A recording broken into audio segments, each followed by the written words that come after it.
So as an individual, you are not allowed to deduct another person's expenses, right, on your income when filing for tax. Then for foreign exchange expenses, the major change that happened in expenses that are incurred in foreign currency is that the exchange rate that you're going to use, right, when adding the expenses is going to, the only exchange rate that is allowed is the central bank or the CBN rates, right? But initially, the exchange rate that was allowed is the black market rate, right?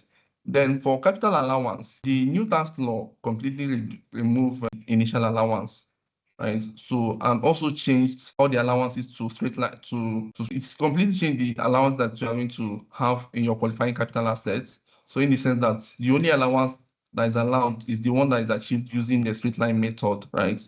Then, and for an asset to qualify for capital allowance, then you have to pay the tax or the VAT and the import duties that are incurred or that are charged on that particular asset. Then the new tax law also removed what we regard as the NMAC taxes, like the education tax, which is 2.5%, the NISDA levy, which is 1.1% of the profit before tax, then the police trust fund, the National Agency for Science and Technology, Science and Engineering Infrastructure, rather, right? So the new tax law completely removes these sets of taxes and replaced them with a 4% development levy.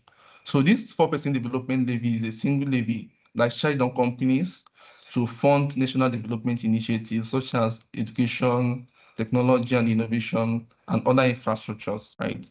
Then for the filing deadline remains the same. There was no change in the filing deadline. However, for the penalties for non-filing, there has been an increment in the penalties for non-filing. In the old tax law, the penalty for non-filing in the first month is 50,000 naira, right? But in the new tax law, the penalty for non-filing in the first month is 100, have been increased. It has been doubled to 100,000 naira, right? Then for the subsequent months, initially it was 25,000, but that has been doubled also to 50,000 naira, right?